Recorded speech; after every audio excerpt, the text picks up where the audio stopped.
What's up, guys? Back with another video.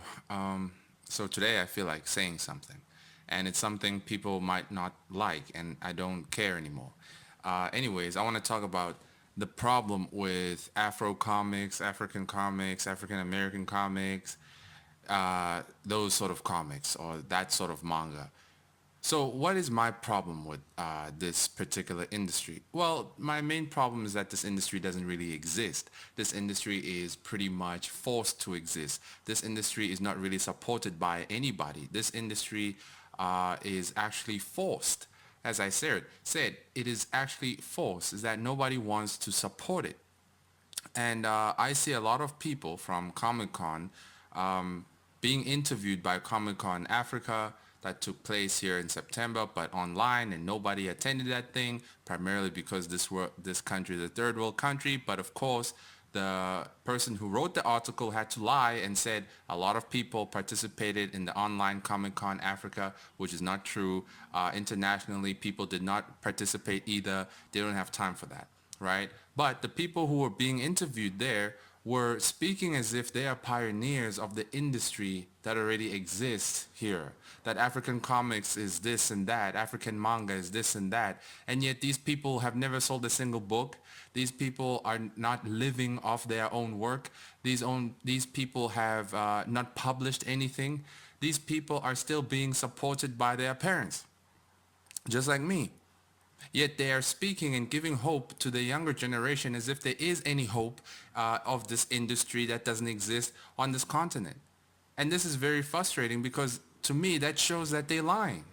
And you guys know that I hate liars. I hate deceivers. I hate those who say what they don't mean. You see, this is the problem with this African comic book industry, is that not only do you force things, but you have to lie to create something. Because this industry doesn't exist, because you know you would have nothing to say if you weren't lying, you lie. And then you give false hope to the younger generation. Now, another problem with this African comic community is that, first of all, comic books and manga is a luxury in this third world continent or in the States. It's a luxury. Negroes do not care about comic books. This is why I say the industry does not exist, because it's not sustained by the so-called target market. You see, it's forced. And it's a luxury because obviously here in Africa, majority of people are hungry. They don't have time to buy a book that's got a bunch of drawings in it. They out there washing cars and doing all sorts of jobs just to get by. And do you think with little money they have left, they're going to spend it on a comic book? Of course not. What they're going to do is spend it on alcohol to drink away the pain of being stuck in a place that is just unforgivable, that the government is just destroying, you know? And so I don't understand why nobody wants to tell the truth. Why are they forcing this comic book industry when it doesn't really exist at all? Now, I never understood why nobody came to me and said, hey, can you be the face of manga in this country? That never happened to me. I got a call from Comic-Con once, and they screwed me over. They wanted to give me a VIP table, and they screwed me over and gave it to another guy who's not from this country and who can't draw at all. And they gave him my table. And he then represented South Africans in the comic department, which just didn't make any sense.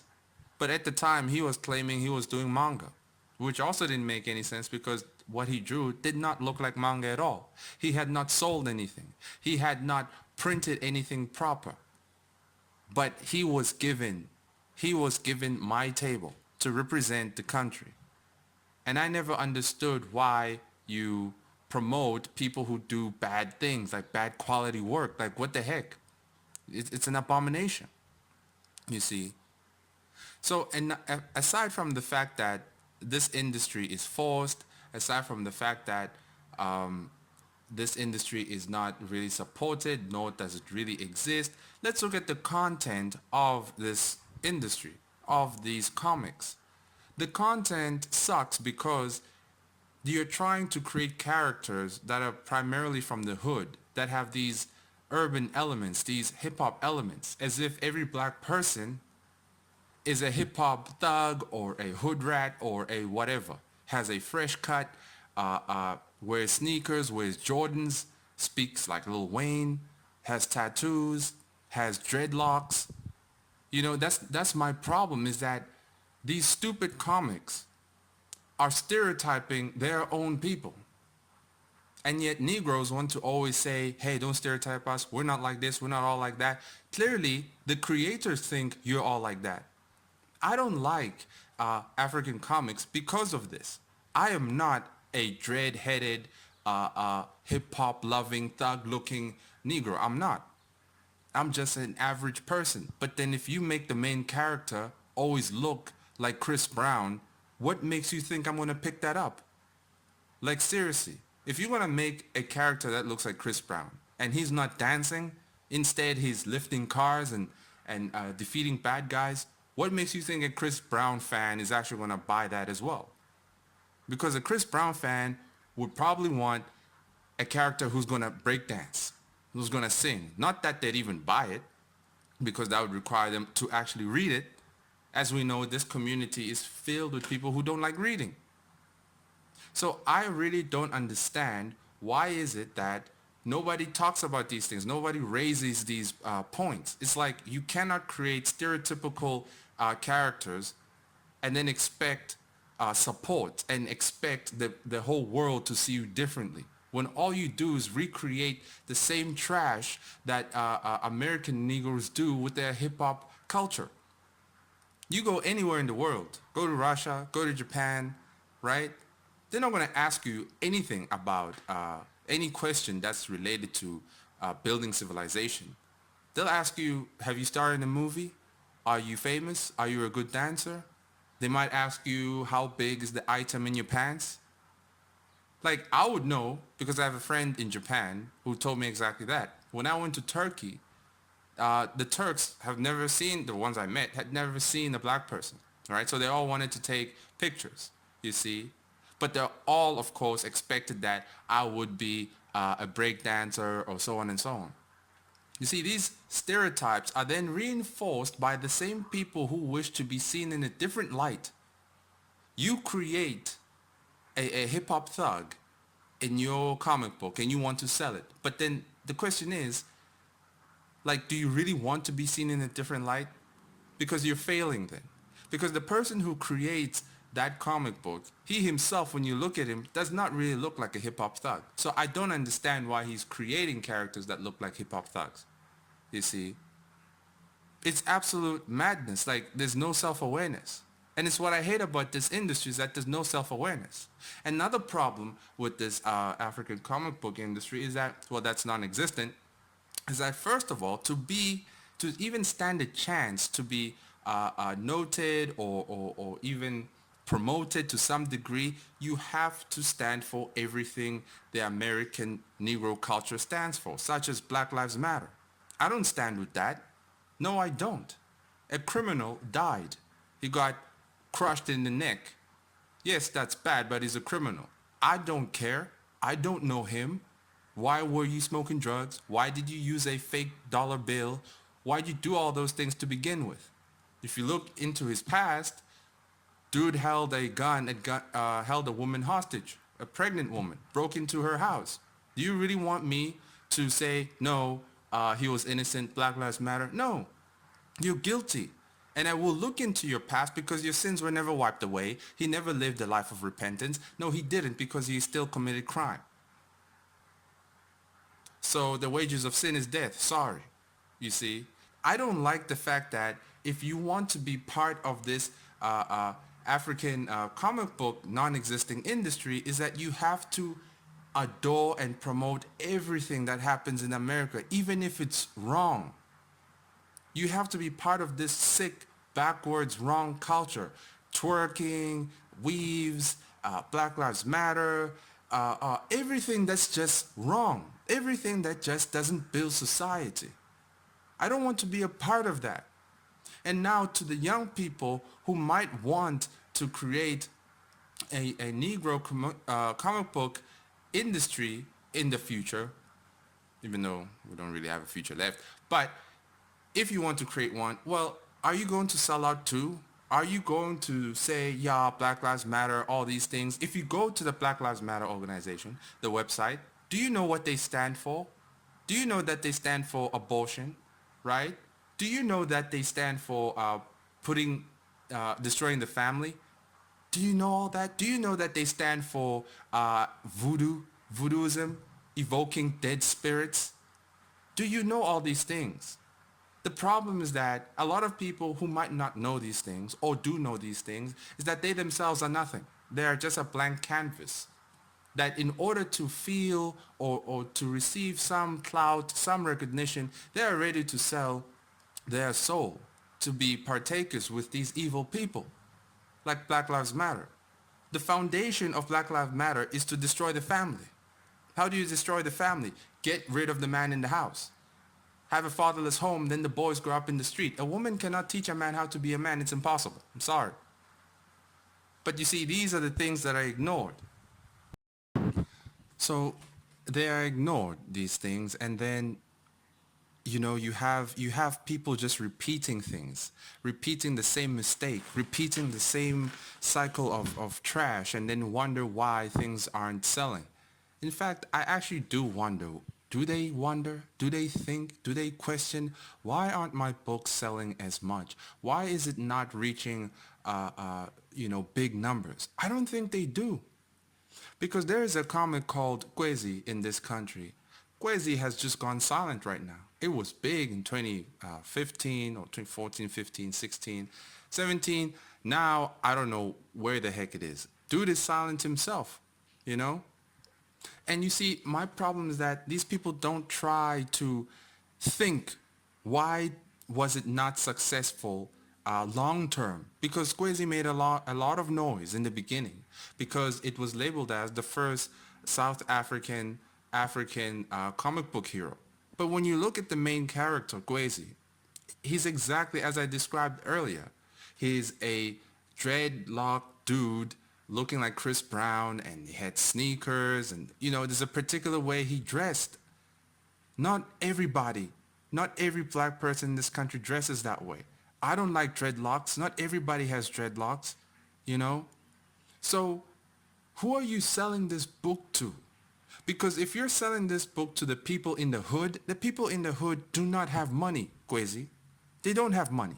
They do not care about your book that costs 150, 120. Do you know that 120 could secure somebody's lunch and dinner for like half the month? Like, no. No, nobody cares about such a character. But this is exactly what I'm talking about, is that these people who create such comics, they don't really think about the demographic that they're selling to. This is why I despise African comics, actually. Another problem that there is that they forget that the community, that the culture, majority of the children, even now, are raised by the streets. They're not raised by their parents.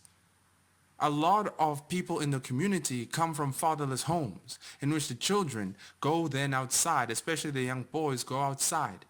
I once went to the hood months ago. I saw a little boy, probably 4 years old, 3 years old. Little boy had Jordans, had all sorts of cool clothes. He even had a haircut. A 3-year-old in the streets. And I was like, where is the father? Where is the mother?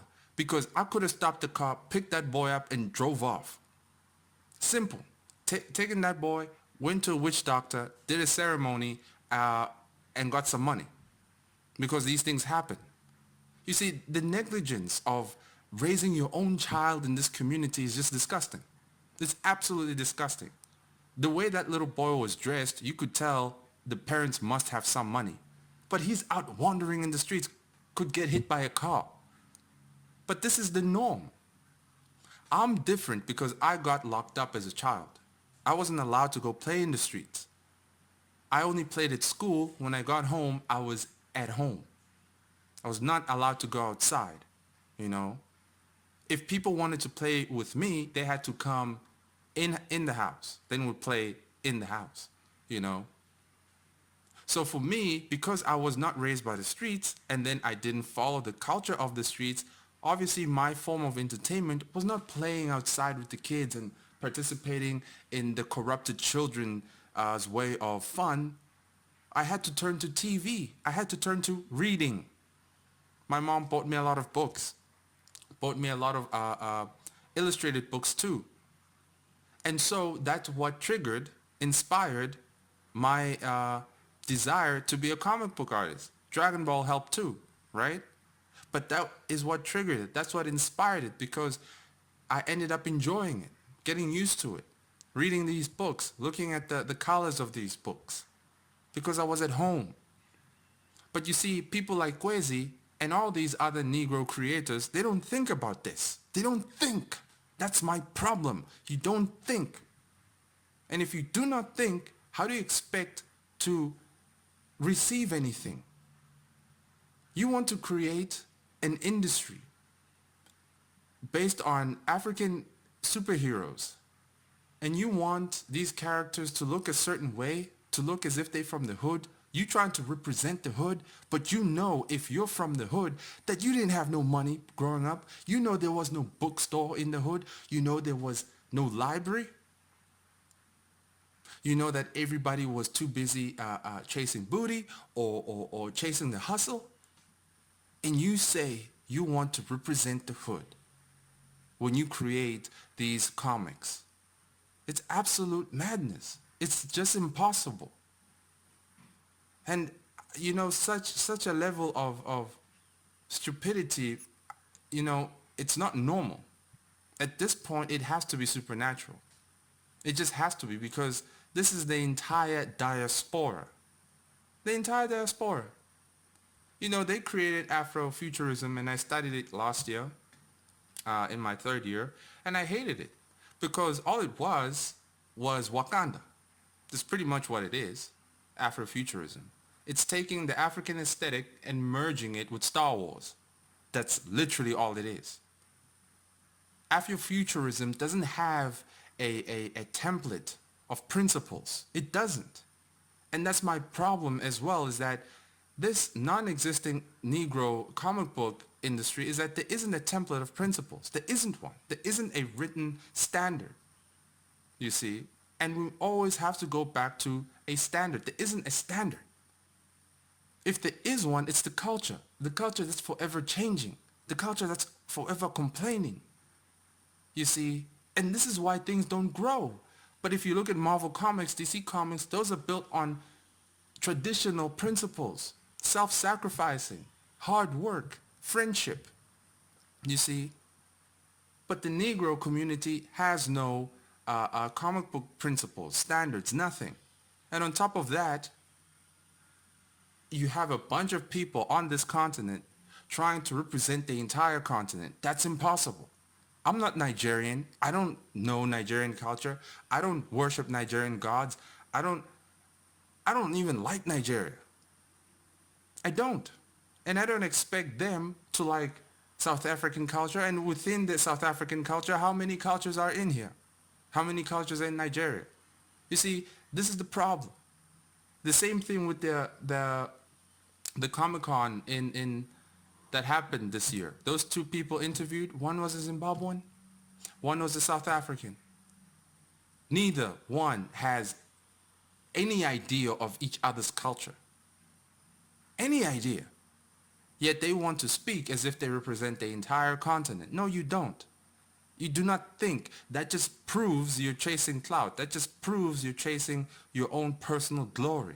Because these two people, I contacted one and I said, let's work together. And you want to know what they said? Him and his team said? He said, who's going to count the money? But it was him who said, chasing clout is a bad thing. The hypocrisy is disgusting. This is why African comics will never get anywhere, ever. They'll never sell. They'll never develop into anything solid, ever. Ever, ever, ever. It'll never happen. And this is why everything that is created is an absolute joke.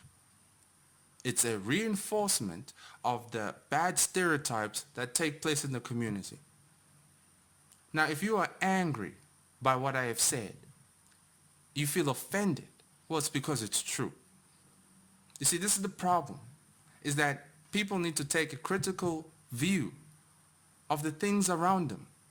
There is a desperation to create a Wakanda-like fantasy world for all African comic book artists. Why? Because what is around them in reality is not Wakanda. It's despair, sheer despair, hunger, hatred, pain, theft, murder, corruption, omega level corruption. This is what is around us. Hatred for your neighbor. And so you want to escape all these things by creating Wakanda. I understand. But your Wakanda has no principles. What's it built on? You do not know. And if you don't have a foundation, it will fall. It'll be washed away. But by anything that's trending, like Black Lives Matter. So, once again, if you're offended, too bad. Please take a critical analysis and observation of everything that's happening around us so you can know better. Chapter 6, you guys can go read it. First 10 pages, first 9 pages are up. But yeah, I made a mistake myself by recreating Miracle. I had no choice but to recreate it. But I wish I did it in a different way.